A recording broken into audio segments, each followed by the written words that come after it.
The house is in the ground. The ground doesn't blow away. That's what Ingrid Kelson told her daughter in the dark on the night of January 12, 1888, sitting up in a chair facing her own front door. Outside, the temperature had fallen 40 degrees in under 3 hours, and the snow was so fine a person out in it could not see their own hand. That storm killed 235 people. Some of them died within 20 feet of their own doorways, because the cold takes the sense out of a person before it takes anything else. That morning had been 34 degrees and blue, and the children had walked to school in shirt sleeves. Ingrid had 2 girls asleep behind her. The youngest was 4, with a chest that whistled in every draft, and she had nearly not lived through the winter before. The storm ran 3 days. Ingrid burned a lamp in her one window that first night. Oil she could not spare, so anyone still moving out there would have something to walk toward. They came. More of them than that house was built to hold. Before it was over, she would go out into that storm on the end of a rope, and she would not bring all of them back. 5 months earlier, that same woman had spent an entire summer burying her house in dirt. Nobody could get a straight answer out of her about why. Her husband, 400 miles east on a railroad crew, wrote her one line: "Don't touch the house." She touched the house. Stay with me for this one. What that woman did to her house is the reason a 4-year-old with a bad chest slept through the worst night of that winter, while people a quarter-mile away were burning their own furniture. She had lived through one winter alone in that cabin already, and it had nearly taken Berta with it. The girl was 4, born on the ship crossing from Iceland, and she'd never once breathed easy in the cold. That January, the winter before this one, Ingrid had fed the stove every 3 hours through the night, and the room still wouldn't hold above 45 degrees. She remembered the sound Berta made, a whistle, low in the chest, that got worse after midnight and eased a little toward dawn, like the cold itself was deciding whether to let go of her. There was a stretch in February that year when the girl stopped whistling altogether, and Ingrid sat up the whole night with a hand on her back, feeling for the rise and fall of it, because she could no longer hear it over the wind. She didn't remember deciding what to do about it. She remembered standing in the yard one morning in June, looking at the grass, and just knowing. She didn't explain it to Katrin, who was 7 and old enough to ask, "Why are you digging a hole around the house, Mama?" "Because the cold gets in where the wood is thin." "Is the ground not cold?" Ingrid didn't have an answer for that one. Not one she could put into words yet. She just said, "Go fetch your sister. I need the wheelbarrow." She wrote to Gunnar that she was doing something with the house. She didn't say what. He wrote back inside 2 weeks, fast for the mail out there, 3 words on the back of a payslip: "Don't touch the house." He didn't explain either. Maybe he didn't need to. A man who'd spent a summer notching every log by hand doesn't want to hear his wife is putting a shovel to it. Ingrid read the note twice. Then she folded it into her apron pocket and went back out to the yard, where the spade was already leaning against the wall, waiting. 5 months until the cold.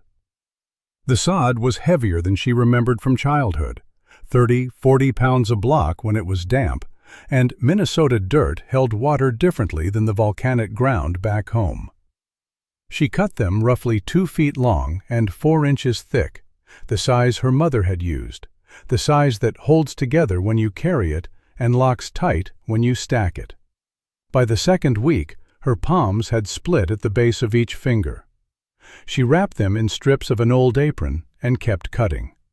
The cloth had to be changed twice a day at first, and she washed the strips in the evening and hung them on a nail by the stove, and Katrin learned not to look at them. The girl watched her mother's hands bleed through the cloth by the 3rd week and stopped asking why. What Katrin didn't stop doing was going to school. That was where it reached her. Children hear what their parents say at supper, and they carry it out into the yard the next morning like it's their own. By the middle of July, Katrine was coming home the long way, through the draw, so she wouldn't have to pass the Hendricks place. She finally told her mother about it while they were eating, not looking up from the plate. The Miller boy had asked her what it was like living in a grave. He'd asked whether they slept on top of dead people, and 2 other children had laughed, and one of them was a girl who'd been her friend since spring. Ingrid put down her fork. She could have told the truth, which was that she didn't know yet whether any of it would work. She could have said something about being proud. What she actually said was, "Do you want me to stop?" Katrine thought about it a long time, longer than a 7-year-old should have to think about anything. "No," she said, "but I want it to be worth it." Ingrid went back out to the yard after supper and cut sod until it was too dark to see the blade. 4 months. The north wall was half done. Half the summer was gone with it. Every day she spent cutting sod was a day she wasn't doing the dozen other things a homestead needs before winter.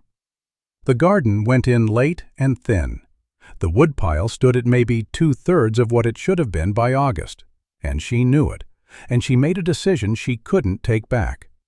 She kept cutting instead of cutting wood, and she gambled that a house that held heat would need less of it. If she was wrong about the earth, she would be short of both. The fence on the south side still had a gap a calf could walk through. In the second week of August, a heifer found it, got into the garden, and took most of what was left of the beans in a night. Ingrid stood looking at the wreck of it in the morning, and that was the closest she came all summer to putting the spade down for good. She knew what she was trading. She traded it anyway. Then Gunnar's second letter came. This one was longer. He'd heard more by then. Somebody on the crew had a brother in the county, and word travels along a railroad the same way it travels along a road. He wrote that people were talking about her. He wrote that he'd come back to a house he could be proud of, and he did not want to come back to a mound of dirt. He wrote, and this was the line that sat with her longest, that he was out there breaking his back for wages so that she wouldn't have to live like their mothers had lived. Ingrid read that one more than twice, because he wasn't stupid, and he wasn't cruel, and the thing he was saying underneath it was the thing everyone was saying. That going back to the old way was going backwards, that they'd crossed an ocean to stop living in the ground. She didn't write back. There wasn't a way to answer it that would fit on the back of a payslip. 3 months. Lowell Pratt rode out to see the mound for himself, and what he saw made him angry in a way that surprised even him. He sold lumber. He sold the whole idea of a proper house, square corners, visible wood, a chimney a man could be proud of. What Ingrid was doing looked to him like a rejection of everything he'd built his life selling. "You'll rot that wood in 2 years," he told her. "Mushrooms in your bedroom by spring." She kept cutting. He watched her work for a minute, and then he said the thing he'd actually ridden out to say. "Your claim's not proved." Ingrid stopped. He didn't have to explain it, and he knew he didn't. A homestead claim required improvements. It required a dwelling, a real one, judged by a man who came out with a book and wrote down what he saw. Pratt ran the land office as well as the lumber yard. He was not, that afternoon, threatening her. He was doing something more useful to himself than that. He was pointing out, in a neighborly voice, that a woman alone with a husband 400 miles away might want to think about how her house was going to look to an inspector who'd never seen Iceland.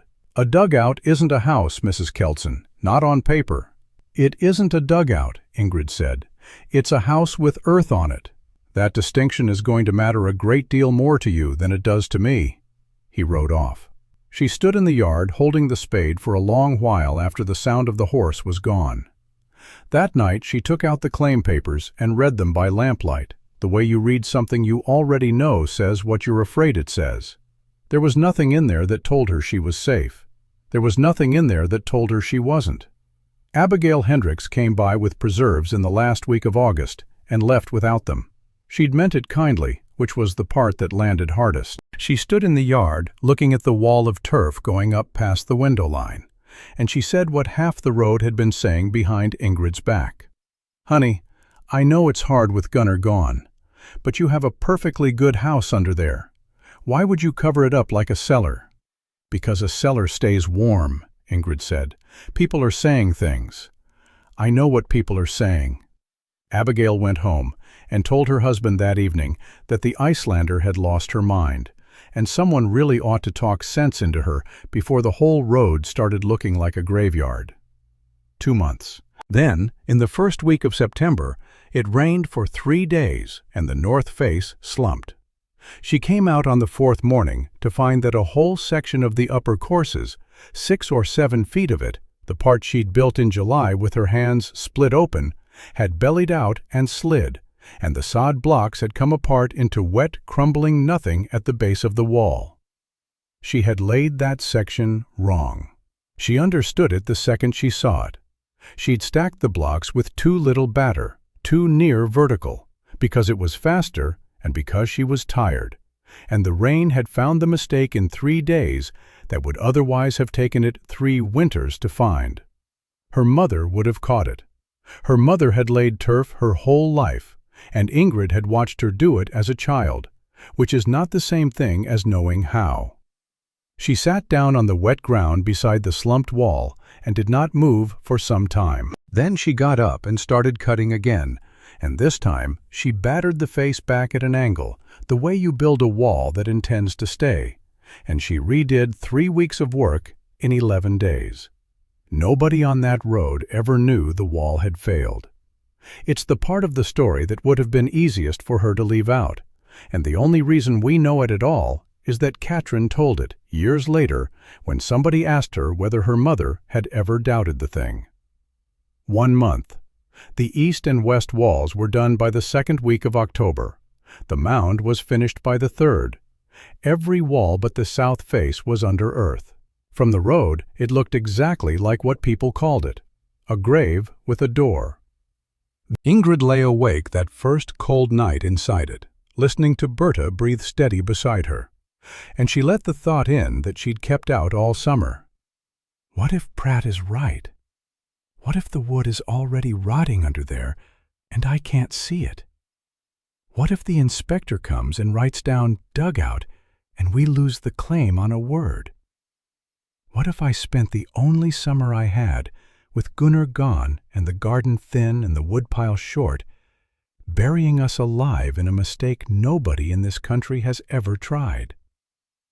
She'd never seen it fail, but she'd never seen it built by a woman alone either, in dirt that wasn't the dirt she grew up cutting, in a country that had never once told her she was right about anything.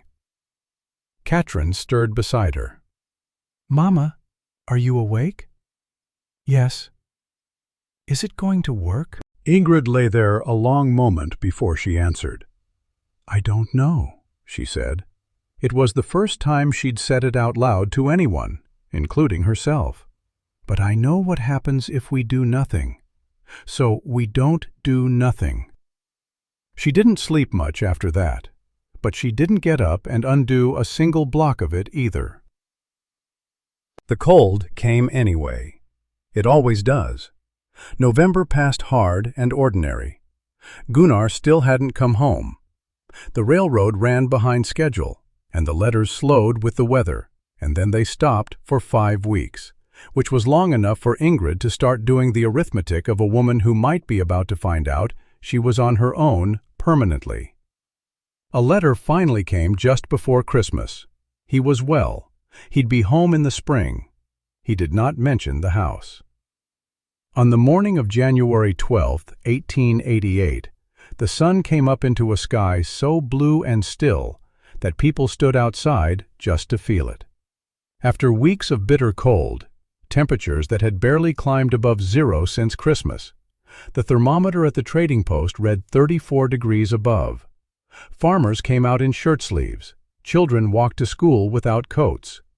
Somebody's wife hung laundry on a line for the first time since November. It felt like a gift. That's the part that has to be understood about that morning. Nobody was careless. The weather simply lied to them, in a way that weather in that country had not lied before. Ingrid stood in her own doorway, the doorway that was now a low cut in a green hill, and looked south across the flats. Something in the light didn't sit right with her. The air had gone completely still. Not calm. Stopped. She called Katrin back from the path. "You're staying home today." Katrin started to argue. There was a reading lesson. Her friend would be there. Ingrid said one word. No. An hour later, the sky to the northwest went the color of a bruise, and the wind that had been absent all morning hit the house so hard it rattled the stovepipe in its collar. She was already inside. The door was already barred. The temperature dropped 40 degrees in under 3 hours. The wind came out of the northwest at 60 miles an hour, carrying snow so fine it was like breathing sand. You could not see your own hand at the end of your own arm. The thermometer that had read 34 above that morning was frozen at 20 below by nightfall, and in some parts of the territory it went past 40 below before midnight. 235 people died in that storm. They call it the Schoolchildren's blizzard because so many of the dead were young, caught on the road between the schoolhouse and home, in shirt sleeves, in weather that had been 34 degrees and blue when they walked out that morning. We don't know exactly what the temperature was on Ingrid's stretch of road that night. Nobody out there was reading a thermometer. What we know is what the storm did to the houses still standing in the open. Abigail Hendricks and her husband fed their stove until the woodpile by the door was gone. Then the fence rail. Then the chairs.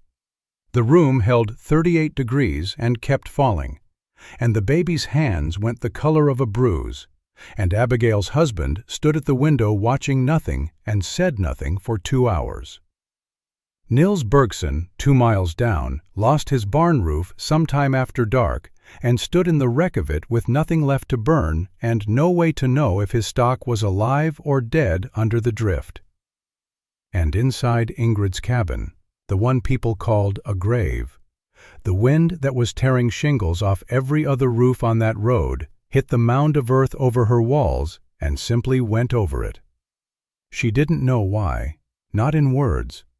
She only knew that the stove she was feeding at the same lazy pace as any ordinary evening was holding the room at 55 degrees, while outside a storm was killing people 40 miles in every direction. Before this next part, remember what's asleep behind her while she sits there. 2 girls, one of them 4 years old, with a chest that quits on her in the cold. Everything she did to that house all summer, she did for the next 3 hours. And that was when the waiting started, which was worse than the storm, because here is what a person actually does in a warm room on a night like that. She checks the door. She checks it again an hour later. She stands with her ear against the boards trying to hear something that isn't wind, and there is nothing out there but wind, and she can't tell whether that's a mercy or the worst news she'll ever get. Ingrid knew what was on that road. She knew the Hendricks house had a west window that had never sat right in its frame. She knew Nils Bergson was alone out there with a bad stove and a worse roof. She knew there were 4 children in a soddy 3 miles east whose father had been buying his coal on credit since November. She did the thing you do, which is stand there and calculate whether you can reach any of them. 200 yards to the Hendricks place in that wind was not 200 yards. People died that night 20 feet from their own doors, walking in circles between the house and the barn. She had 2 girls asleep behind her. If she went out and didn't come back, they were alone in a buried house with a fire that would burn down by morning. So she didn't go. She sat down in the chair by the stove, facing the door, and she stayed there. She put the lamp in the window, the one window on the south face, the only part of the house that still looked like a house, and she trimmed the wick up as high as it would go, and she kept it burning all night, which was oil she could not spare, so that if anyone out there was moving, there would be one yellow square in the middle of all that white to move toward. She fed the stove. She listened. Twice she got up because she thought she'd heard something, and both times it was the wind in the pipe. Around 11, she heard it for the 3rd time, and it wasn't the wind. The first knock was Abigail Hendricks, her husband, 3 children, and a baby with fingers gone the color of a bruise. They'd come the 200 yards by holding onto the fence line, hand over hand, all 6 of them roped to each other with a length of clothesline. It had taken them 40 minutes. Ingrid stepped back and held the door. Abigail didn't talk around it the way she had in August. She stood in the doorway with snow packed into her hair and said, "Our stove can't keep up." That was all she said. There wasn't anything left in her to make it more polite than that. The warmth hit them the way stepping into a different month hits you. Abigail's oldest sat down on the floor and started crying, not from the cold, but from the sudden absence of it. The baby stopped fussing the moment the door was shut. Ingrid thought that would be the whole of it. She was wrong. Because word does something in a snowed-in county that it does nowhere else. It goes from door to door faster than a person can walk, and it doesn't stop at the first house. And by the second night, it had said one thing to everyone who heard it. The ground house is warm. They came in 1s and 2s at first, and then in a way that stopped being countable. The Bergson boy on a borrowed sledge, his father's frost-bitten hands wrapped in a horse blanket. The old Dane too far gone to walk the last 100 feet on his own. A family from 3 miles east that Ingrid barely recognized. 4 children roped together with clothesline so that none of them could be lost in the white between the road and her door. An old man nobody had checked on in a week, half carried by his own grown son, both of them white in the face where they should have been red. The cabin built for 4 held 6, then 10, then more than Ingrid could count without stopping to do it on purpose. Quilts covered every foot of floor. The loft held children stacked like cordwood. The air went thick and close, and it smelled of wet wool and wood smoke and too many people, and still the room held warm. The question had changed. It was no longer whether the walls would hold. The walls were holding. That much had been decided quietly, without anyone announcing it, somewhere in the first night. The question now, the one Ingrid worked out by firelight while everyone else slept, was whether there was enough food, enough floor, enough of anything for however many more nights this went on, and however many more doors would find hers before it was over. She had potatoes for 4, stretched now across more than a dozen. She had wood enough because the walls asked so little of it, and that was the one piece of arithmetic that came out in her favor. What she did not have was room, or rest, or any way to know how long the storm intended to keep sending her people. She fed everyone anyway. She did not turn a single person back out into it. And then, sometime after midnight on the second night, the door was hit rather than knocked on, and when Ingrid opened it, there was a boy standing there by himself. 11, maybe 12. She didn't know him. He was from somewhere past the east section, and he could not talk properly because his face had stopped working the way a face works, and what he was trying to say took him 3 attempts. His mother and his sister were still out there. They'd been walking together. His father had gone ahead months before to look for work and hadn't come back, which is a thing that happened more often in that country than anybody wrote down. The 3 of them had left their own house when the stove went out, aiming for the lamp they could see, and somewhere in the last quarter mile his mother had gone down and told him to keep going and bring somebody back. He had done what he was told. He had kept going, and he had brought somebody back. And now he was standing in a warm doorway, shaking so hard he couldn't hold the frame. Ingrid did not have a good choice available to her. Going out into that meant a real chance of not coming back, and she had 2 girls asleep in the loft and 13 other people in her house, depending on a fire she was the only one who knew how to keep. Not going out meant something she would have to carry. She took the coil of clothesline off the peg by the door. She tied one end around her waist, and she put the other end in Abigail Hendricks' hands, and she said, and Abigail repeated this for the rest of her life, which is how we have it, "If it goes tight twice, you pull. Don't come after me. Pull. Then she took the lamp out of the window and went into it. We don't know how long she was out there.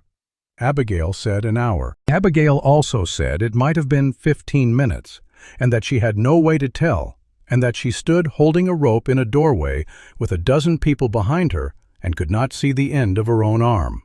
What we know is that the rope went tight twice, and that Abigail and Niels Bergson's son pulled it in hand over hand, and that what came back at the end of it was Ingrid Kjeldsen on her knees in the snow with a 9-year-old girl held against her chest. The girl was alive. The mother was not. Ingrid had found her about 80 yards out, sitting up against the remains of a fence post, with her daughter inside her coat and her arms still around her, which is what she had done with the last thing she had. There was no possibility of bringing them both. Ingrid was already at the end of the rope, and the rope was the only reason she knew which direction the house was. She made a choice out there in the dark that took less than a second, and that she never once discussed with anybody afterward. She brought back the child. They worked on the girl for most of an hour on the floor by the stove, not rubbing her because Ingrid knew better than that, but warm cloth and warm broth, and a room that held its heat while the storm went on doing what it was doing outside. She lost 2 fingers on her left hand later that spring. She lived. The boy sat against the wall the whole time with his back very straight and did not cry, which was worse to watch than if he had. Nobody in that room said anything about what was still out there in the snow 80 yards away, and nobody went to the window, and the lamp went back into it and burned. It was Niels Bergson who finally asked the question on the 3rd night, his thawed hand wrapped in a rag, staring up at the low earthen ceiling of the room he'd nearly died reaching. "How?" he said.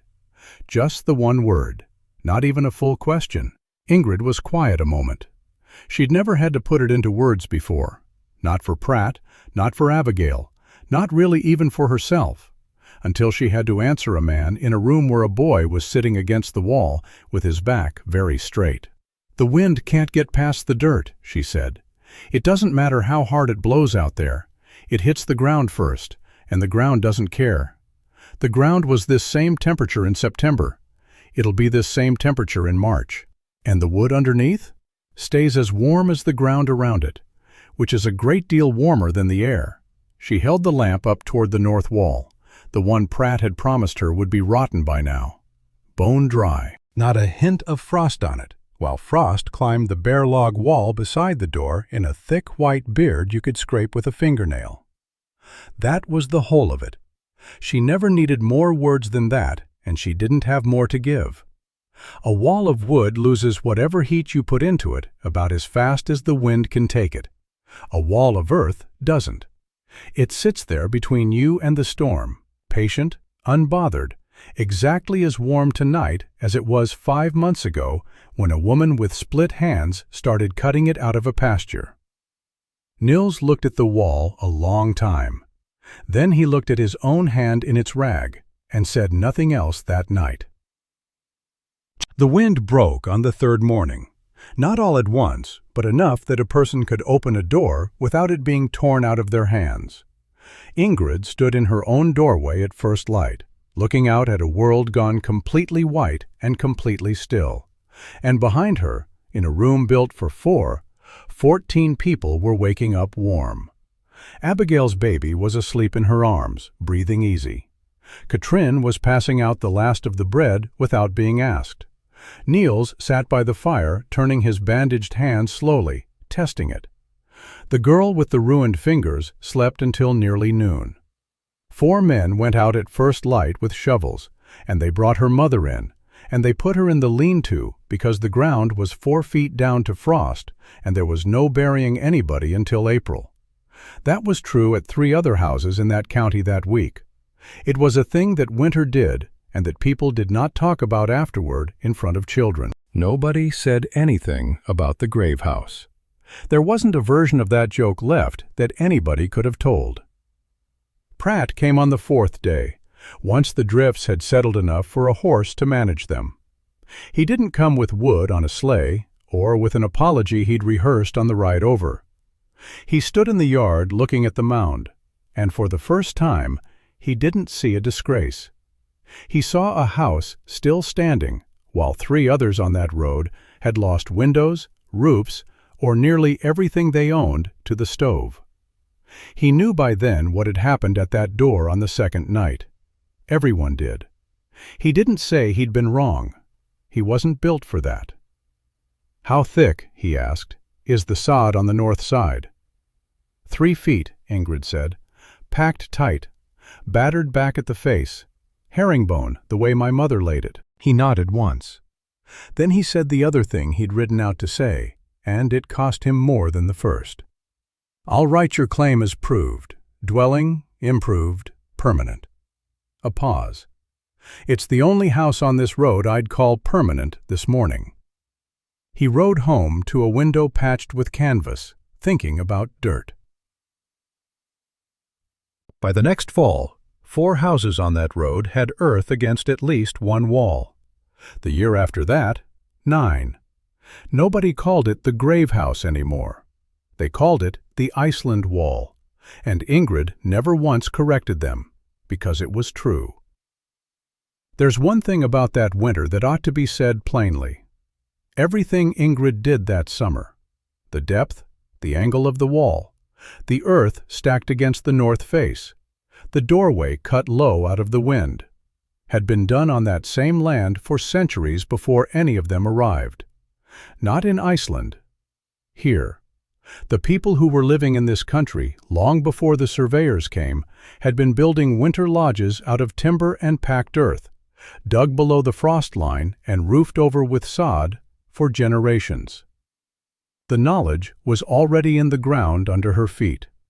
Nobody on that road had ever thought to ask for it. Gunnar came home in April, thin and tired, and stood in the yard looking at the house he'd left as a cabin and found again as a hill. He'd heard by then. You couldn't get off a train in that county without hearing. He didn't say anything for a full minute. "I told you not to touch it," he said finally. "I know," Ingrid said. He looked at the north wall a long time. Then he picked up her spade, still leaning against the mound where she'd left it in October, and turned it over once in his hands. "Where do you want the barn?" The boy stayed. There wasn't anywhere else for him to go, and nobody made a formal thing of it. He was cutting sod alongside Katrin by June. He was still on that road 40 years later.